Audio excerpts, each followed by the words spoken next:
Pembuatan kompos melalui composting bag.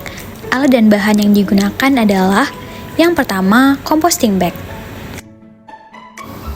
Yang kedua adalah sarung tangan, dan yang ketiga adalah sampah basah atau sampah hijau, yang mana terdiri dari daun hijau yang masih lembab, sampah sisa sayur dan buah. Dipastikan di dalamnya tidak ada ulat ya.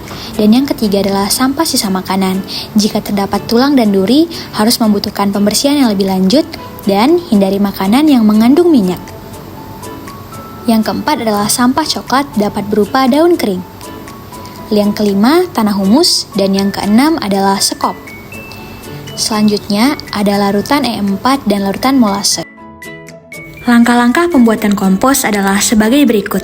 Yang pertama, cacah atau potong sampah menjadi kecil, baik sampah hijau maupun sampah coklat.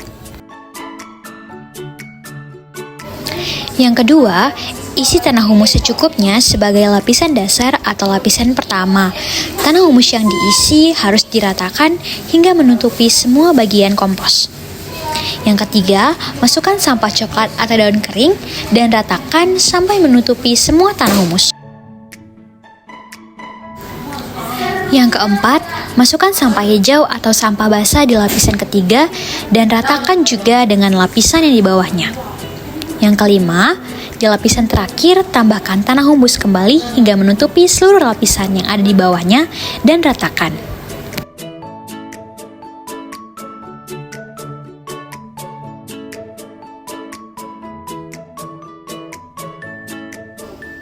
Yang keenam, larutkan larutan E4 dan molase sebanyak 1 tutup botol ke dalam botol berisi 3/4 air.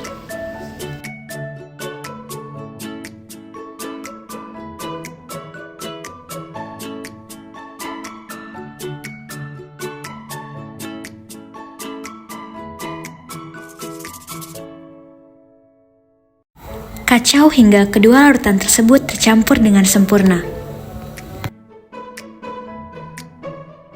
Dan yang ketujuh adalah semprotkan larutan tersebut secukupnya sampai semua lapisan tanah terkena larutan atau sampai tanah terasa lembab. Ingat, pada saat melakukan penyemprotan, lapisan pupuk kompos tersebut tidak boleh terlalu basah. Dan yang terakhir adalah aduk semua lapisan secara merata. Dan jika dirasa masih kurang lembab, dapat kembali dimasukkan larutan. Tetapi ingat, tidak boleh terlalu basah. Jika saat memasak terdapat sampah hijau maupun sampah coklat, boleh langsung dimasukkannya ke dalam composting bag yang sebelumnya telah kita isi. Dan jangan lupa untuk diaduk kembali.